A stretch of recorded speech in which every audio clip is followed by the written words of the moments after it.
ඔය කාලෙදි හැකියාව තියෙන්න ඕනේ ගැළපෙන අය ජීවිතේට එකතු කරගන්නත් නොගැළපෙනවා නම් ඒ අය ජීවිතෙන් ඈත් කරන්නත්. මේ හැමදේම පුරුදු වෙන්න ඕනේ.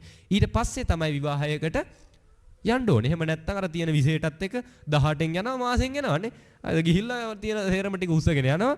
ගිහිල්ලා අන්තිමේදී මාසකින් විතර කෝල්ලයක් එනවා අම්මට. මේකත් එක නම් ඉන්න බෑ. නේ හිතපු විදිහ නෙමෙයි මේ මිනිහයා නම් ආයි බඩු ටික පැක් කරගන්නවා ගෙදර එනවා. ඒකනේ ඔය අපේ රටේ වැඩි හරියක් තියෙන කසාදද දික්කසාදද? දික්කසාදනේ. වැඩි හරියක් තියෙන දවසකට දික්කසාද. නඩු දවස් වලට එහෙම උසාවියේ පැත්ත පළාතක යන්න බෑ වැඩියම මොනවද? දික්කසාද නඩුනේ. හරිද? හිතන්න එහෙම තත්යකට ආවේ ඇයි? මේකේ සුදුසුකම් එන්න කලින් විවාහයක් වෙච්ච නිසා. ඒ නිසා ආරාධනා කරනවා මේ අඩුම 25ක්වත් වෙනකන් තියාගන්න මම කියන්නේ මේව පුරුදු කරන්න. ඉන්නවද හෙට අනිද්ද 20න් 22න් බඳින්න ඉන්න අය? නැත්තම් මට බණි හාමුදුරුවෝ මගුලටත් එක ෂොට් එක දුන්නා නේ. හරිද? මතක තියාගන්න මේ 22 23 උනත් කමක් නැහැ. අර දේවල් ජීවිතේ හදාගෙන තියනවා නම් සුදුසු කාලෙදි විවාහ කළ දෙන එක දෙමව්පියන්ගේ යුතුයකම.